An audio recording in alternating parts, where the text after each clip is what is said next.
Gate agent destroys black girl's passport in front of all, unaware she's the chief FAA inspector. Plastic hissed like a warning flare as a gold crest puckered and darkened in the tongs. Karen Wells smiled as if awarding herself a medal, tilting Aisha Thompson's passport over a metal bin lined with damp paper towels. A glow crawled across the edge, then flared. People in hoodies, suits, and uniforms leaned forward. Screens raised, comments racing past on lenses. Counterfeit, Karen said, crisp, casual, loud enough for the concourse. She fed another leaf into the fire. Heat licked the air. Somewhere a jet spooled. The arrival board flickered. Gate B12 turned into a stage. Aisha didn't please. She traced the distance to the extinguisher. The camera angles, the breath patterns in the semicircle around her. Her boarding slip lay under a wheel of a stroller, smeared but legible. A hooded teen whispered, "Chat says this is a felony." Viewers ticked upward, 12K, 20K, 43K. Hashtags blinked alive. "Back up," Karen ordered, without looking. "Security is en route." Ash snowed across the carpet. A tiny laminate blister burst with a soft pop. Aisha's phone buzzed once. A curt banner, priority, hold position. She didn't check the sender. She didn't need to. She kept her hands clasped, letting the outrage gather without spilling her own. "Say something," a man urged from row 2. "Tell her she can't." "I will," Aisha said, voice low, steady, unhurried. "When she's finished." Sharon lowered the last page, savoring it like a toast no one else deserved. Flames climbed, then settled, leaving a curled outline and a chip glinting in the ash like an unblinking eye. The smoke alarm hiccuped, then fell quiet. A hush moved through the gate. A single announcement tone pinged overhead. Aisha stepped forward, not to rescue the booklet, but to retrieve what everyone else had missed. Every camera followed, but none understood her timing yet. Smoke clung to the ceiling at gate B12 as Karen Wells pinched tongs around a charred corner of paper and let it fall into a metal wastebasket. The small flame breathed and dimmed, then breathed again, releasing the sour tang of melted laminate that made eyes water and throats tighten. Phones rose above shoulders. Concourse noise shrank to a nervous hush, the way a crowd quiets when it thinks it understands the story. "Counterfeit," Karen announced, projecting for the nearest 20 rows. "Fraudulent document destroyed. Security will escort." Aisha Thompson stood 3 feet away, back straight, hands laced at her waist. Her face held steady calm, the kind that looks like defiance to people searching for trouble. A damp paper towel smoked at the bottom of the bin, feeding a thread of gray that drifted toward the monitors and left a bitter taste in the air. A stroller wheel rolled over Aisha's boarding pass and left a dirty half-moon when the wheel lifted. The slip remained readable, creased and smudged, a square of stubborn normal in the middle of a scene. Lily Chen, black hoodie, 19 at most, edged forward with her phone and portrait streaming live. Numbers flickered on her screen.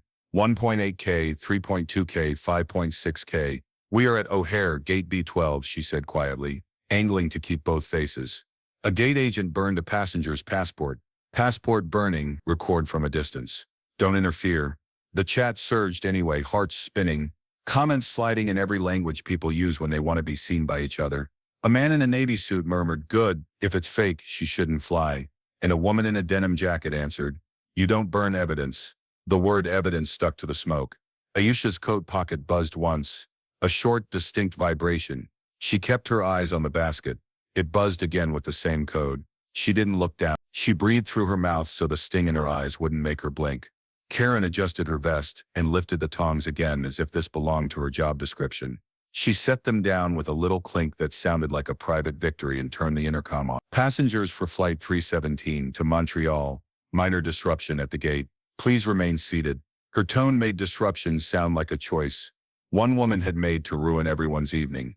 Aisha shifted one foot to ease a cramp and rose when Karen's eyes cut sideways. "Stand still," Karen said, not loud but sharp. Aisha did. She studied the extinguisher mounted beside the jetway door, the distance to the scanner, the exits, and the nearest camera domes. She marked the travel paths without revealing that she was measuring anything. Behind the rope line, 2 college kids argued about civil rights. One certain he knew the law, the other certain he did not. A toddler cried because the air smelled wrong. A luggage cart clacked and then paused as its driver took a long, slow look. Lily's counter stepped past chat. "Keep it respectful," she murmured. "Tag and timestamp." Aisha's boarding pass slid a little when a boot scuffed it, leaving a darker smear across the seat number. She didn't reach for it. Touching anything would give someone permission to call her aggressive. She kept still. The terminal doors hissed, and a security officer came at a quick, efficient stride, reflective patches winking on his sleeves. His name bar read, Rice. He stopped just far enough from the heat to avoid warping his camera. "What's happening here?" he asked. Karen faced him with rehearsed certainty. "Counterfeit passport. I destroyed the document. The passenger will be removed." Rice scanned the room without moving his head. Phones, faces, smoke, the basket, the way Aisha held herself. He addressed her, not unkindly. "Ma'am, do you have another ID?" Aisha answered evenly, "Yes, I'll present it when your supervisor arrives." Karen made a small sound like a laugh caught in a cough. "She has nothing valid." Rice didn't react. "Who authorized destruction?" he asked. "Protocol allows action when fraud is evident." Karen said, "I paged Laura. She knows." "Name and title?" Rice asked, glancing at the counter. "Laura Bennett, gate supervisor," Karen said. Rice keyed his radio. "Requesting Supervisor Laura Bennett to Bay 12. Possible evidence incident." Lily whispered toward her mic. "Security asked for a supervisor. Viewers at 15,000. Her chat grew teeth and wings. Statute numbers. Shaky explanations. Warnings about tampering. Someone typed, "You don't burn passports. Period." Someone else typed, "Airports confiscate. They don't burn." The smell thickened at floor level. A low haze skimmed the shoes and pooled near the baseboards like water. Aisha's pocket buzzed again, then stopped. She pictured the message she could not open. Hold position. Confirm safe. Call unsecure. She didn't move. A bearded man lifted his own phone and narrated to his audience. "We got a fake passport at B12, while a teenage girl near him said, without looking up, 'You don't know that,' and kept streaming." Aisha's sleeve picked up peppery flecks of ash. Each time the air stirred, she brushed nothing away. The gesture would read wrong on camera. She focused on her breath. In for 4, out for 4, smoke blunted but steady. Karen moved the basket, an inch with her shoe. A proprietary nudge. "Sir," she told Ruiz, "please clear the area so we can return to normal operation." Normal would have been documentation and retention, Rice said. "This is not retention." He stepped to a better angle. His body cam blinked a small red dot. Lily adjusted her stance to mirror him from the other side, triangulating without training, just instinct and attention. Her numbers passed 22K, then 31K. She said, "People are asking about legal process," and looked at Aisha. Aisha met her eyes for half a second. "Document truth," she said softly. "Don't push people. Stay back from the heat." Lily nodded and repeated it to the stream. The crowd exhaled together as the last edges of paper fell into a curl. The flame went out. Heat remained, rippling above metal. Someone cracked the door to the jetway just enough to pull a strand of air through the haze. A cooler current that smelled like aircraft fuel in winter. The arrival board snapped to a new delay, and nobody looked up. Rice crouched and leaned a little closer. "Do not touch that," Karen said. "I am not," he replied. He sniffed once and stood. "Where is the rest?" "Destroyed," Karen said. "We can print a report," Aisha said. "Still even. You destroyed a valid document in public." The words were quiet, but they carried. People turned their heads toward her like birds catching a far sound. A man near the window whispered, "She sounds sure." A woman answered, "Of course she does." Lily's counter stepped past 40K. The chat pinned a comment near the top. "Whoever she is handling this like a professional." Another comment read, "Don't dote jocks. Just record." Another, "This hashtag is trending. Passport burning." From the back, heels clicked over tile. A navy blazer cut through the crowd. Laura Bennett raised her badge, eyes hard, as every camera pivoted forward. Laura Bennett cut through the semicircle like a blade. Blazer crisp, jaws set, voice already settled on conclusion. "Who initiated this?" she asked, eyes sliding past Aisha to land on Karen. "I did," Karen said, chin lifted. "Counterfeit passport. I neutralized it." Laura scanned the smoking bin, lifted phones in Ruiz's calm stance. "Ma'am," she told Aisha without fully facing her, "you disrupted a checkpoint. Step aside while we restore order." Aisha kept her hands laced. "I complied with every request," she answered. Tone even. Ruiz's voice stayed level. "Supervisor, I asked for documentation. There was destruction before verification." Karen smiled like a person scoring points. "I verified by inspection. Laminate, font chip alignment, obvious forgery." Lily's whisper rode the air as she framed the scene. "Stream at 48,000. Tag officials. Keep a safe distance." Chat burst with statute numbers, applause for a crackdown, and warnings about evidence. Laura's jaw tightened.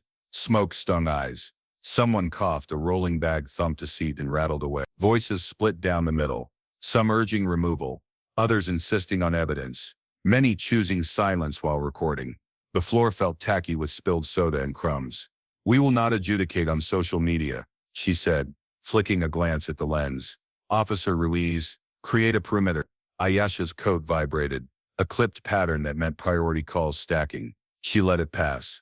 "Secondary screening is open," Laura said. "Passenger will accompany me now."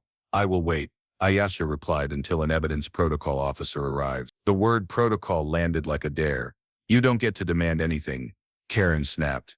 "You tried to travel with trash." Murmurs rose. A man muttered, "Rules are rules," and a woman answered, "Burning documents is not a rule." Lily's counter surged. 62,000. "If you're watching," she said softly, "zoom, don't shove. Record from where you stand." The haze thinned and settled in clothes, leaving a bitter trace. Karen smoothed her vest and addressed the rows. "For everyone's safety, keep clear. Fraud attempts delay flight." Someone clapped once, then stopped under a ring of glares. Ruiz studied the bin again without touching it. "Supervisor, we need to preserve what remains. We will preserve what we can."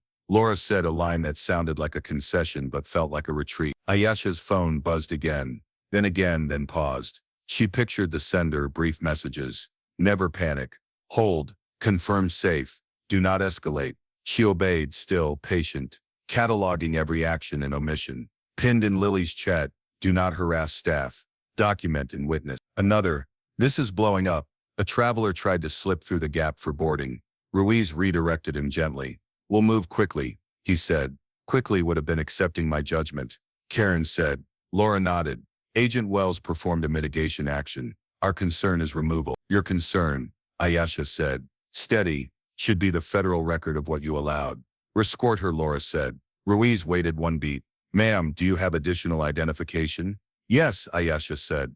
"I'll present it when a proper custodian arrives." "This is stalling," Karen said, raising her volume to bury the faint tremor entering her certainty. "We cannot let scam artists grandstand." Lily kept the narration factual. "Viewers note that burning passports may violate evidence rule." Then gently, "Have you ever seen unfairness unfold? Recording truth can spark change." The line drifted through the gate like a thread caught by many hands. Laura stepped closer.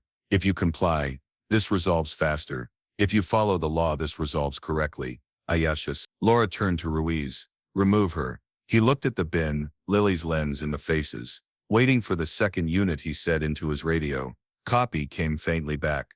Aisha's phone lit her coat. She ignored. The vibrations stopped, then resumed with the pattern that meant voicemail after missed calls. Karen faced the crowd like a host. "We prevent crime, so you can travel safely." A few nodded. Others stared, unhappy. "She didn't even scan the chip." A teen. "She burned it," his friend replied.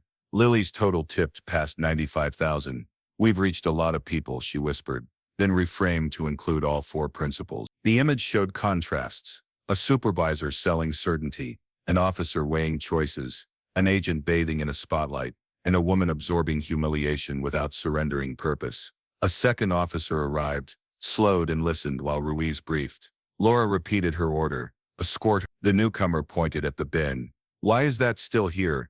"Because it contains what's left of a document," Ruiz said. "We need gloves and a tote." Karen rolled her eyes at the delay. Lily read new comments. "Agencies are being tagged. Reporters are watching." Her numbers jumped. 98,000. 99. Then six figures that felt like a drumbeat. She steadied. "We're at 100,000. Please stay calm. Do not swarm. Make space if authorities ask." The man who clapped earlier looked down. The woman who had said evidence edged closer to the rope line and held her ground as a witness. Laura glanced at Aisha's buzzing coat. "Turn that off." "It's on vibrate," Aisha said. "It will stop. If we let her stall, we normalize this behavior." Karen told Laura. "We normalize due process," Ruiz said, surprising himself with how easily the words came. "This is my gate," Laura replied. "And my camera," he answered, tapping the lens on his chest. Chat filled with clipped praise for restraint and scorn for the burn. "Don't confront. Document. Don't shout. Show. Timestamps matter." Aisha breathed at the same measured cadence she had chosen. When the first page curled, Her phone buzzed one last time, then stilled. Through the fabric, missed calls glowed in a stack she would not open here. A maintenance worker arrived with a plastic tote, nitrile gloves, and long tongs. Ruiz thanked him and nodded toward the bin. Collect without breaking the curl, Aisha said quietly, offering care rather than command. The worker nodded, lifting Ash into the tote like a fragile nest. We're not a crime lab, Karen scoffed. Lily's lens caught a faint glint inside the curl, the embedded chip winking like a stubborn star. The crowd's noise swelled, then settled. No riot, only pressure, because a single person at the center refused to feed chaos. Once this is cleared, we will continue boarding, Laura said. Passenger will be escorted. We will continue when the law allows it, Aisha replied, soft enough to avoid sounding like a challenge, clear enough to carry. Beyond the glass, a plane door thumped. A chime pinged over. Ruiz's radio crackled. A federal liaison was en route from the concourse office. Laura didn't hide her annoyance. This remains an airline issue.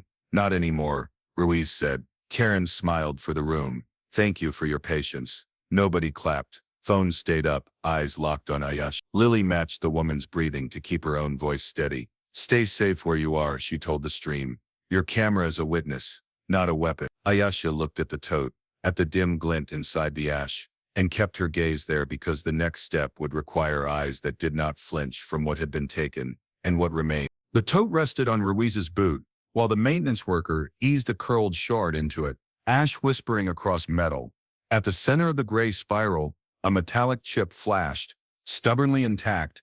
Laura Bennett folded her arms to keep from fanning the smoke. Karen Wells hovered near the microphone stand, chin high, repeating to anyone who met her gaze that a fake had been neutralized. Aisha Thompson kept her breath even. Her coat had stopped vibrating. Missed calls sat like stacked cards she would not touch in public. Through a small gap at the hem of her satchel, a slim leather credential wallet had shifted far enough to show a corner of a shield. The overhead panel found it and returned a quiet gleam. She let it sit as a fact not yet admitted into the conversation. Lily Chen adjusted her stance and brought the tote into frame. We're documenting fragments, she whispered for her audience. Stay calm, don't crowd, record from where you are. Her counter pulsed past 100,000. Comments rolled in multiple languages. Someone wrote, that chip wouldn't be in a toy. Another replied, microprint can survive heat. Ruiz pulled on fresh gloves and nodded to the maintenance worker. Slowly, the worker lifted the largest curl with long tongs and laid it across a clean evidence sheet. Sued traced a crescent. In the arc, a faint texture surfaced beneath the black, raised ink the flame had not eaten. Ruiz leaned, not touching. See that? Sued patterns, full amateurs, Karen said. It's fake. He angled his body camera closer. The lens caught filigree lines, a starburst, and a sliver of an eagle's wing where color-shifting ink had deepened to bronze. A second fragment bore hairline text along an edge, tight and precise like stitched thread. Permission to move these to a table, he said. Laura nodded, impatient. Make it brief. She pivoted to operations. Voice clipped. Karen shadowed her, pairing herself with authority. Aisha stepped half a pace toward the service desk, where a clean laminate surface waited. Lily mirrored the path, keeping distance. Resilience in the face of judgment can shift the tide, she murmured to the stream, then returned to her steady cadence. Officer is relocating remains for inspection. They set the tote on the counter. Ruiz laid the largest piece under a lamp. The jetway door closed an inch to steady the draft. Cool light revealed an offset emboss, running like a shallow map across the charred surface. The remnant of an optically variable device, answering to angle even under suit. Look, Ruiz said. Line pattern. Counterfeiters print fancy stickers, Karen said. A voice cut in from the concourse. Stickers don't do this. The man wore a gray tie loosened by a long day and an ID lanyard with a heavier clip than standard staff. He moved like someone used to stepping into fires. Not him. Michael Grant, he said, showing a manager tag. Gate operations. We have a fraud attempt, Laura said. Agent Wells mitigated. Michael studied the bin, the tote and the ash on the carpet that said too much had been decided already. He looked at Ruiz's sheet. May I? Gloves, Ruiz said, offering a new pair. Michael angled the fragment until the char gave up a band of microtext. He let the letters speak by existing. Where did the decision to burn originate? He asked quietly. Visual inspection, Karen replied. Certain and impatient. Obvious fake font, misplaced crest. Michael examined the chip and the rigid curl around it. Polycarbonate core, he said. Bonded chip. Heat deforms it, but the substrate holds. Most fakes don't bother. He shifted a second piece. The lamp coaxed an eagle's shield into view, color flattened but present, edges crisp through suit. A hum moved through the semicircle. The man in the navy suit stopped nodding. The woman in denim dug her nails into her palm. Lily's chat erupted. That's an OVD. That's microprint. This was never a toy. Aisha did not smile. She watched Michael see what she already knew. The leather wallet in her bag slid a millimeter toward daylight, the arc of a badge now a visible line of metal. Laura noticed the crowd watching Aisha's satchel and followed their eyes, then turned back to the fragments, as if focus could rewind choices. Protocol would have been seizure and verification, Michael said. Internal report, federal notification, chain of custody, scanner logs preserved. I acted to prevent illicit travel, Karen said. Training does not include burning, Michael replied. He placed the second fragment alongside the first. Side by side, their lines made sense. A watermark ghosted into alignment. He reached for a UV flashlight, clipped under the counter and clicked it on. Violet wash rolled across the desk. The damaged pieces answered with a gauzy lattice, and a ghosted emblem that winked through black like a constellation between clouds. The row behind them murmured. Someone said, Lily kept narration spare. Manager examining with UV, distinct features present. Ruiz filmed and took stills. He called to have the overhead camera bookmarked. He circled back to Aisha. Ma'am, remain where you are, he said, almost apologetic. She nodded once. Laura's phone lit with messages she did not read. We are delaying the flight, she told the mic. Karen straightened at the delay. Exactly. This disruption affects hundreds. Michael clicked off the UV lamp and removed his gloves. He looked at Karen for a long second. That felt like an eternity. What remains suggests sophistication, inconsistent with novelty fakes. He said, we will treat it accordingly. You're saying I was wrong, Karen said. I'm saying we will follow procedure from this moment on. He replied, we will document and escalate. Aisha's phone stayed quiet, the storm of calls settling like a plan awaiting a signal. She watched faces, learned to doubt a story they had accepted. Officer, Michael said to Ruiz, seal the fragments and collect the bin. Preserve the sweep. Ruiz signaled for extra kits. The maintenance worker returned with envelopes, fresh tongs, a small scraper and passengers for Flight 317. Laura announced, we appreciate your patience. We will update you shortly. Karen stepped closer to Aisha than necessary. You can stop posing, she said under her breath. Aisha turned her head by a degree. For you something is over, she answered, soft and precise. For me, the record is beginning. Lily's breath caught on her mic. The line clipped and captioned itself. She repeated her safety reminder, telling viewers to witness, not sworn. Michael packed the fragments, initialed the seals, and handed Ruiz the tote. Chain starts here, he said. Logged, Ruiz answered, stamping time. He glanced at Aisha's satchel. Laura looked too, frown deepening. The corner of the shield gleamed brighter as Aisha straightened. Nobody saw the whole emblem. Only a suggestion, a federal edge, muted by leather. Phones leaned an invisible inch. Conversations thinned to a wire. Michael followed their eyes, then the light, and raised his own, measuring what disclosure at the wrong second might trigger. He inhaled once and opened his mouth to ask a question. The room had not considered, until this exact breath. Every lens waited for the next word. Michael found the reflected glint again, and, for the first time since the smoke began, looked directly at Aisha. Ma'am, he said, voice lower. Do you wish to present identification to the proper custodian? The room paused on a single breath. Aisha unfastened her satchel, drew out a slim black credential wallet, and opened it toward Ruiz. A field of gouache rippled. A holographic eagle turned its head with the tilt. Microtext curved inside a seal. No printer could mimic. Officer, she said quietly, you ask for custody. I am Chief Inspector Aisha Thompson, Federal Aviation Administration, Office of Aviation Safety. Ruiz answered with a process. He swept a UV beam. Latent fibers bloomed, lavender. He tilted again. An optically variable layer slid from teal to copper in a clean band.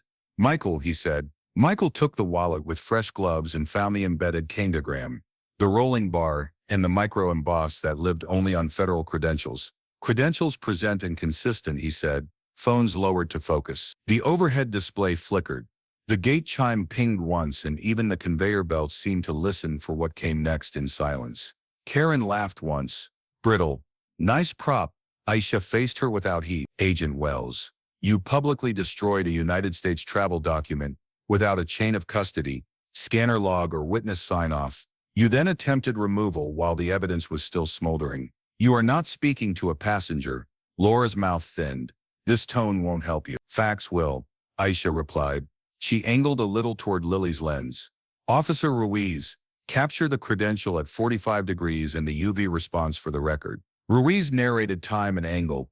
Michael flagged operations to notify corporate and legal. Lily steady. Stream at 140,000, she whispered. Credential verification in progress. Calm authority can silence chaos. Have you seen it work? The line is pinned at the top of chat and multiplied across shares. Aisha kept the wallet open. Supervisor Bennett, I will make a formal statement for your records. At approximately 1841 local, Agent Wells declared my passport counterfeit.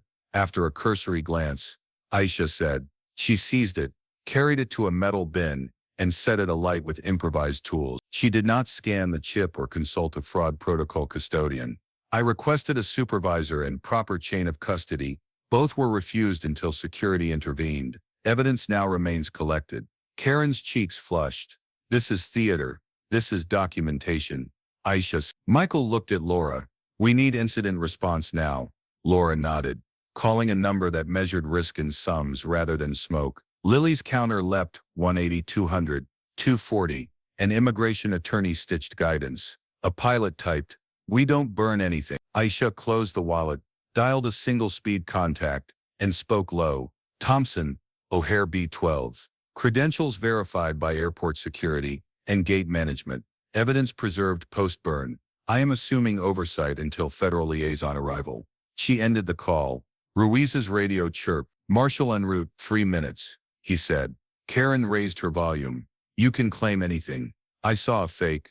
I protected the flight. Aisha pointed, not touching to the evidence sleeves. This watermark aligns across fragments. The chip survived. Microprint remains legible. Personal certainty is not a lab. Michael clicked the UV, letting a ghost emblem bloom through soot. Laura touched Karen's elbow. Stop talking. She's not boarding, Karen whispered, still convinced that punishment was the only language that kept order. You won't be making that decision, Laura said. Lily's chat reached 280,000. Clips of the hologram roll flooded timelines. Captions called Aisha's tone a lesson. Lily narrated, calm. For those joining, this is O'Hare B-12. A gate agent burned a passport. The bearer is the chief FAA inspector. Verification occurred moments ago. Please keep a distance and record without interfering. Ruiz positioned himself between Aisha and a cluster of passengers, asking for selfies they could not frame ethically. His raised palms set a clear boundary. Aisha addressed the crowd for the first time, voice steady. You all have places to be. So do I. We will resolve this with accuracy and care. Your documentation matters. Your restraint matters more. Heads dipped, phones steadied. No one stepped closer. Karen appealed to the rows. Do you want criminals on your flights? No one here wants criminal behavior, Aisha said, the sentence holding both meanings, which is why we preserve evidence rather than destroy it. A ripple of assent moved outward, not applause, just decision. Michael's shoulders eased. Laura stared into the operations screens and began a report in plain, accountable language. Times, actions, deviations. Make way, came a voice from the concourse. 2 marshals in dark suits approached at a pace that respected urgency. Without theater, Ruiz briefed with precise phrases. Michael handed over sealed sleeves and notes. Aisha presented her credentials again, letting each seal catch light, like short answers to long questions. The taller marshal read her name, nodded, and returned the wallet. Inspector Thompson, he said, neutral in a way that felt like respect. We'll assume custody. Your observation remains welcome. Karen exhaled as if vindicated. Finally, the marshal turned to her. You are gate agent Karen Wells. Yes. He looked at the bin, the tote, and the suit lying on the carpet. You burned a travel document. I neutralized a fake. Did you scan it? No. His tone did not change. Your judgment has legal consequences. He nodded to Ruiz. Continue preserving. Aisha stepped back half a pace to give the marshals room, and still held the center by presence alone. Lily's counter flashed 300,000. A teacher wrote, I'm showing this in class to discuss procedure. A flight attendant posted, This is how you hold the line without shouting. Aisha looked to Lily. Thank you to your viewers for staying calm. Lily related, adding, document, don't endanger. Calm authority can silence chaos. Have you seen it work? The refrain landed with proof behind it. Laura lowered the intercom mic she had clutched like a talisman and approached Aisha with stiffness that looked like humility. Learning it's Inspector Thompson, she said, choosing the title. Operations will cooperate fully. Aisha nodded. Begin an incident freeze on the gate scanner. Bookmark camera feeds for the last 30 minutes and list all staff who handled my document or approached the bin. Michael was already typing. On it, Karen searched faces for a foothold and found none. The certainty that had buoyed her dropped into vacancy. She stared at the chair pattern as if it had betrayed her. Aisha looked at the fragments, at the crowd, at the lights spilled across the desk. No one needs to be humiliated to do their job well, she said, but everyone must be accountable to the process that protects the public. The room had learned to listen. The marshals positioned themselves for interview. Ruiz stood easy but alert, the posture of someone who knows the center has steadied. Michael sent an alert to corporate and flagged legal. Laura paged a replacement team and arranged lodging for displaced passengers. Her voice all business now that the story had changed. Aisha closed her satchel and drew a slow breath that still tasted faintly of melted laminate. We will continue, she said, with accuracy. The room held the sentence, and together, let it settle into place. Deputy Marshal Carter angled himself so Ruiz's body camera had a clean line and spoke in a measured cadence. Recording? He asked. Rolling? Ruiz replied. Carter turned to Karen Wells. Ma'am, based on on-scene observations, witness statements, and physical remnants, you are being detained for federal review of potential violations, including 18 U.S.C. Section 1361, 18 U.S.C. Section 1519, and 18 U.S.C. Section 242. Karen lifted her chin. I did my job. Face the wall, Carter said. He placed her wrists in restraints, checked the fit, and nodded to Ruiz. The smoke had thinned but hung above gate B12 like a stain. Lily Chen's stream counter leapt. 200,000, then 3, then 4. As she narrated time, gate actions, and the instructions she repeated after every update. Document from where you stand. Do not push, your safety matters. Aisha Thompson stood behind the marshals, centered by posture rather than volume. Officer, she said to Ruiz, bookmark every camera covering the podium, jetway entrance, and break room corridor. Freeze scanner telemetry, pull intercom logs. Preserve the access list for the hour before the burn. Ruiz echoed each order while typing so the record reflected the exchange. Michael Grant opened an operations terminal and mirrored the requests, so two independent paths captured the same fact. Carter guided Karen a step aside so Ruiz could photograph the tongs, the bin rim, the scorch along the carpet seam, and the ash pattern. A maintenance worker held a paper scale in each frame. Timestamps laid a track across stills and video alike. Aisha unzipped a compact pouch, removed a tamper evidence sleeve, a slim drive, and an evidence log. Officer, I will export my media to a clean volume and produce hashes. Ruiz nodded. Proceed. She transferred photos in short clips, then generated SHA-256 digests with a field utility. Each string went onto the log with time, device, and file name. She signed.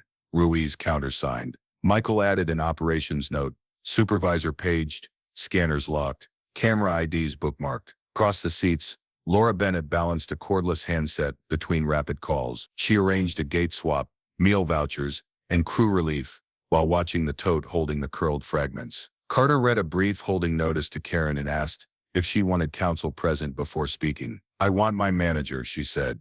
You will have representation, he replied. For now, remained silent. She almost objected, then stopped when the restraint chain rustled against her sleeve. Aisha turned to the marshals. Timeline elements for your report, she said. Voice. At approximately 1841 local, the agent seized a United States passport, declared it counterfeit after a cursory inspection, and set it alight with improvised tools. She refused to scan, declined a fraud protocol custodian, and attempted to remove the traveler while evidence burned. Witnesses include security, operations, and more than 100 passengers. Preserved items, chip core, polycarbonate curls, tongs, bin, ash sweep, intercom logs, scanner metrics, and video from fixed and worn cameras. Carter's partner took notes while Ruiz printed evidence labels. Michael prepared a chain of custody form and filled every field. The haze never vanished. only softened under recirculated air. A child coughed. Beyond the glass, a tug rolled by, lights blinking against cold ramp air. Lily glanced at her counter and whispered, 500,000. Comments shifted with the number. Lawyers cited sections. Pilots described checks. A chemist explained heat. Teachers promised to use the footage in class. Ruiz lifted the sealed sleeves into the tote, locked it, and initialed the latch. Feeds bookmark. It is sending an imaging kit, he said. Maintain separation between forensic and operations teams. Aisha replied. No live troubleshooting on devices flagged as evidence. Michael briefed corporate legal over a muted speaker, then held the phone so Carter could summarize. After a concise exchange, the lawyer asked for copies. After custody is established, Aisha said, you will receive what policy permits. Ruiz's radio cracked. Interview room clear. Carter nodded to his partner. We'll move. He turned to Karen. Ma'am, you will walk with us. Do not address the crowd. Karen looked out at the rows for affirmation that no longer existed. I kept people safe, she said to the air. No one answered. They stepped off together at a steady, unsensational pace. Phones dipped. No cheers, no jeers. Only a hush thick with consequence. Aisha addressed the witnesses. Thank you for staying calm. If you recorded, please provide copies to Officer Ruiz using the QR code he will display. Keep originals. Do not post faces of minors. Do not harass staff online. Facts will carry this forward. Lily relayed the same message to her audience, adding a line that fit the moment. Your camera can be a witness. Use it with care. Laura approached, eyes rimmed pink from smoke. Inspector Thompson, we will cooperate with every request, she said. Begin a written incident freeze, Aisha answered. Note training, compliance, and risk. Flag scanner maintenance to hold images in volatile memory. Pull jetway keycard logs. I will brief federal liaisons before departure. She took a final wide photo from her position for context. Podium, bin, tote, witnesses, and the ceiling haze that proved heat had lived here. The bag sealed with a soft click. Michael closed the tote and slid it toward Ruiz. Custody continues with security, he said. Ruiz logged the handoff, then scanned the posters so passengers could submit files to a secure inbox. Aisha opened her tablet and wrote an incident summary, appended hashes, inserted stills with captions, and added badge numbers and titles. She saved the document to an encrypted directory she carried between airports. Deputy,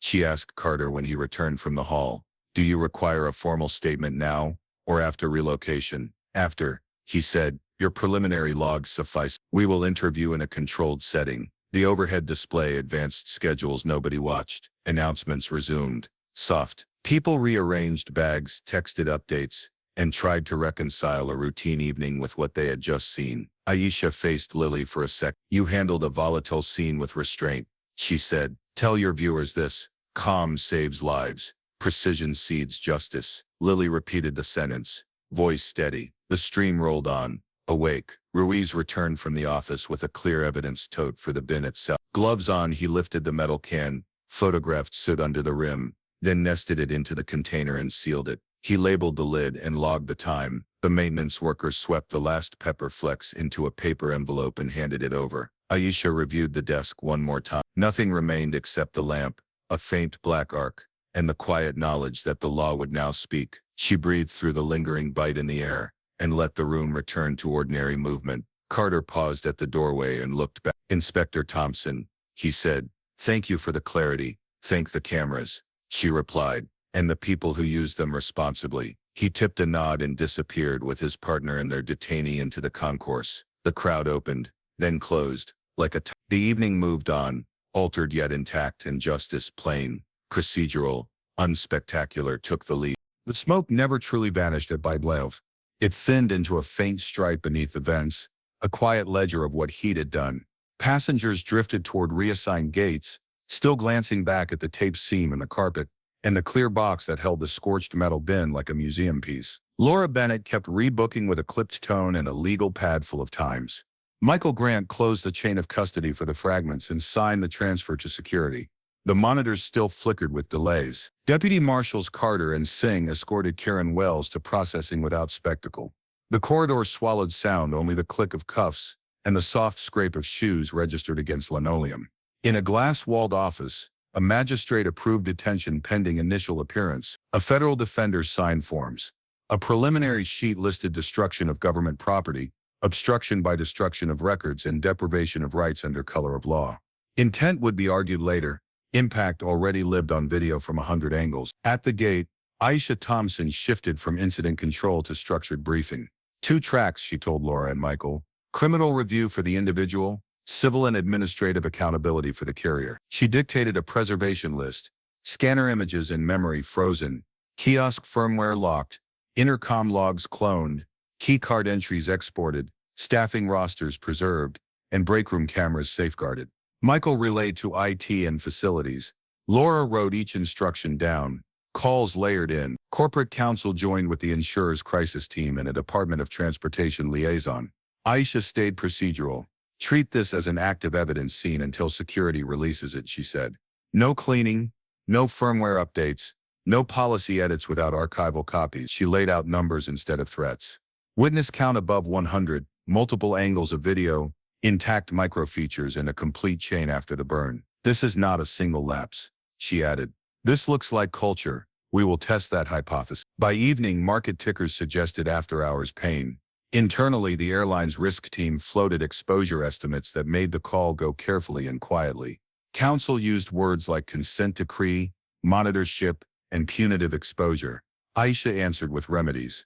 She presented remediation map, evidence handling retraining for all gate and counter staff, installation of real-time e-document scanners at every podium within 60 days, zero burn policy language replacing vague discretion, a non-retaliation clause for staff who pause operations to verify, and a public portal where passengers could report incidents directly to oversight. They asked for an hour. When counsel returned, concessions had hardened into commitment. A framework became a draft consent decree under FAA and DOT oversight, with audits, surprise inspections, and personal accountability clauses for managers who bypassed protocol. At the center sat a number that finally moved the air. $50 million allocated to training, equipment, restitution for wronged travelers, and a compliance office insulated from sales targets for 5 years. The figure would not restore ash to paper, but it would finance habits that prevent ash from existing at all. News carried the number before sunset. Lily Chen posted a short update from the concourse. B12 is quiet, reform is louder. Her stream, now steady rather than explosive, pivoted to education, how to record ethically, where to send footage, and why restraint protects people. Aisha saw the clip while walking to a conference room and made a note to invite Lily to a listening session with line staff. Karen's initial appearance took 13 minutes. Conditions barred her from sterile areas and required the surrender of badges. The court calendar moved at its own patient speed. A public defender spoke with her about the difference between intent and impact, training and law. Inside, the record assembled itself without drama. The morning after the decree, crews replaced the singed carpet square and buffed the scuff where the bin had rested. Yet the ventilation seemed to remember. For days, a faint bitterness rose during rush periods like an olfactory footnote to a lesson. Ruiz hung a laminated placard near the podium. Evidence handling, do not destroy, call security, log preserve. Staff read it and nodded in the way people do when they meet something obvious that suddenly matters. Aisha's inquiry widened by design. She flew to Dallas, Atlanta, Newark, Phoenix, Seattle, and Denver, shadowing agents and comparing checklists. The same mantra surfaced until examined. Speed is safety. She corrected it calmly. Precision is safety. Speed without precision is risk. Notes became spreadsheets. Interviews became anonymized entries. Patterns emerged. Travelers of color described disproportionate scrutiny. New hires described being praised for decisiveness, while procedures sat ignored on shared drives. Supervisors admitted that throughput metrics ruled the day. Back in Chicago, Aisha convened listening sessions for line workers, supervisors, cleaners, and contractors. Some admitted to cutting corners because the day demanded it. Some feared retaliation if they paused a line.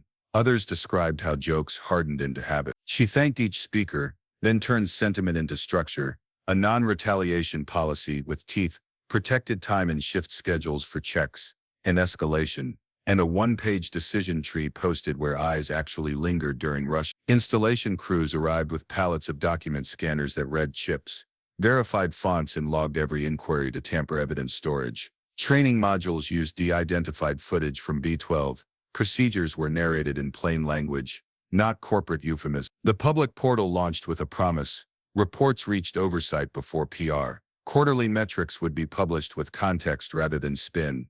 By week 3, early data showed movement. Incident freezes triggered cleanly. Response times have. A hotline that once forwarded tips into silence now tracked resolution with timestamps. By week 6, document disputes at participating hubs dropped, not because travelers stopped raising concerns but because staff paused to verify rather than posture. The bitterness finally left the air above B-12. One evening, Aisha walked the concourse alone. Gate B-12 looked ordinary. A toddler chased light across tile. A pilot checked a tablet. A custodian glided a quiet vacuum over the replaced square. Lily arrived without her rig and hesitated. "Not Lev," she said. "I mailed the court my footage. I'm running a campus workshop on safe recording."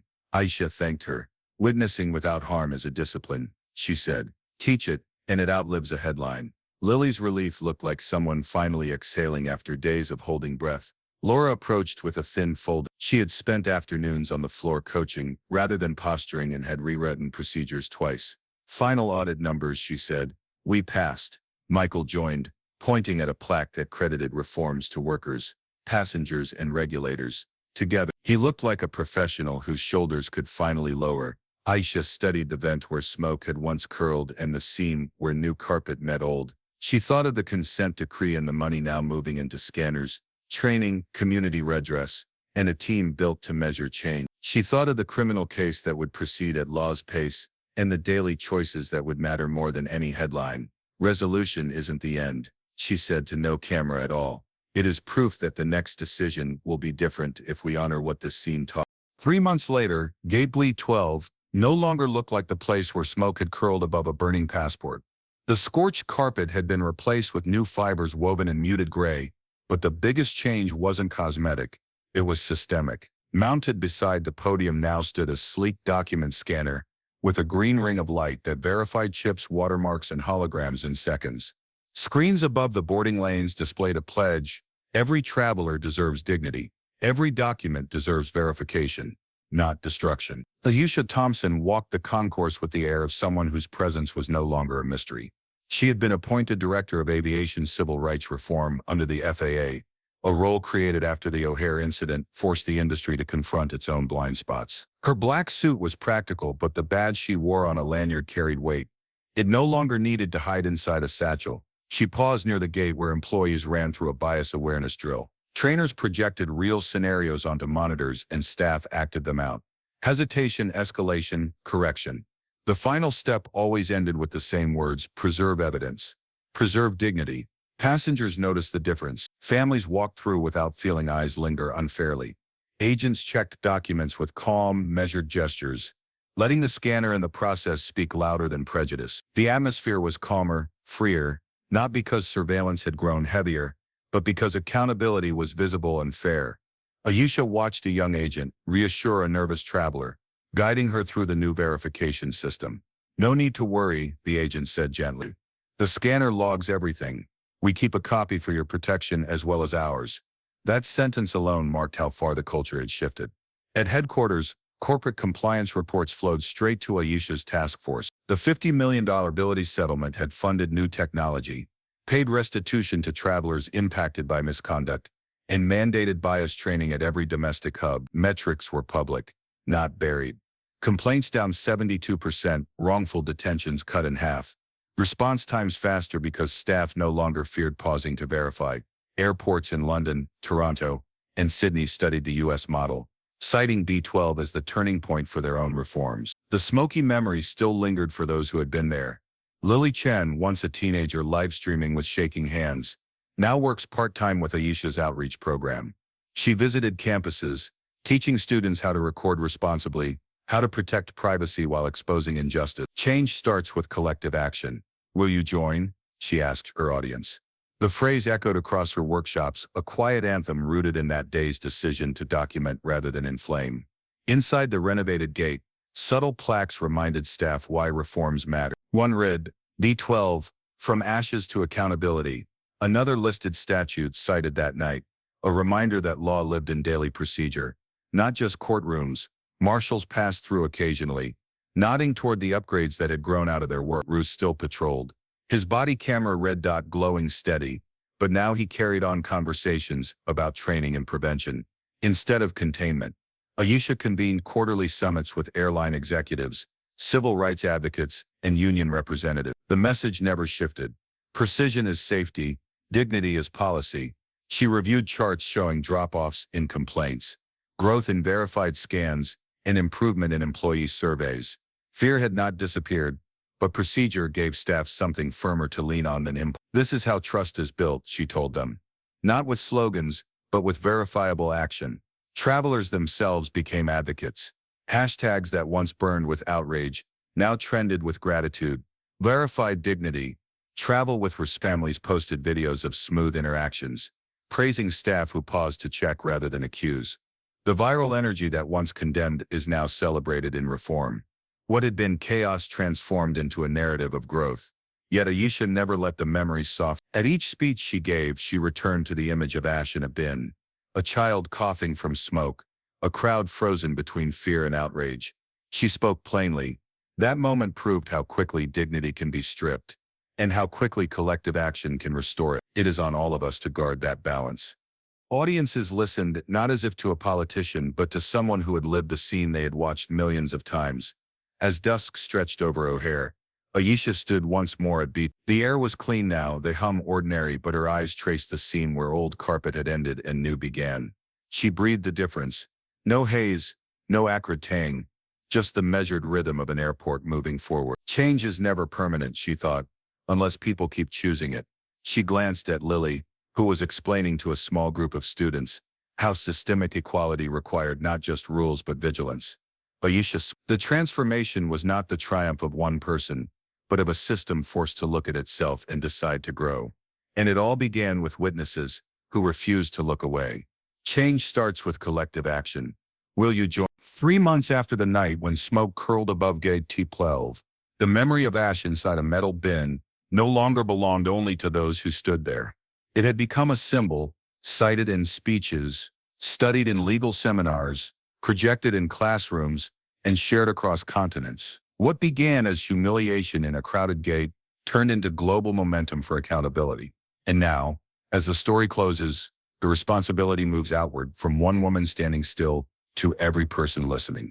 The symbol of ashes, the burned passport, was preserved, not erased. Its fragments, chip intact, microtext still legible through soot, became part of the FAA's Civil Rights Archive. Photos of those curls were entered into federal exhibits, framed not as evidence of fraud, but as proof of discrimination. The fragments were later displayed at an aviation safety symposium in Washington, D.C., beneath the label From Destruction to Reform. The United Nations Human Rights Council referenced the incident in a 42-page report on transportation equity, citing it as a pivotal moment where public witnessing forced systemic change. Scholars used it as a case study in evidence preservation, while advocacy groups referenced it in campaigns under the banner, From Ashes We Rise. That night's outrage, once contained in smoky air, now traveled as a lesson across borders. Injustice does not end with humiliation when truth is documented. Global impact. Within 3 months, the Department of Transportation reported an 84% drop in discrimination-related complaints across U.S. airports. Not because bias had vanished, but because staff now hesitated before acting on assumptions, knowing cameras, scanners, and policy reinforced accountability. Airline liability settlements pushed investment into training, scanners, and civil rights compliance offices. Canada, the UK, and Australia adopted similar reforms. In Toronto, gate agents underwent mandatory civil rights certification. In Sydney, scanners with federal oversight became the norm. At Heathrow, travelers saw posters quoting Aisha's words, "Precision is safety, dignity is policy." Airlines learned to quantify what dignity meant in dollars. Lawsuits filed in the wake of B-12 reshaped corporate priorities. One airline CFO admitted publicly, "Every compliance dollar we spend is cheaper than a discrimination lawsuit." This was the rare moment when financial calculus aligned with moral imperative. Aisha's leadership. As chief inspector, Aisha was promoted to a new federal division, Aviation Civil Rights Reform. She worked with regulators, unions, and advocacy groups to draft policy. Her speeches were measured, never theatrical.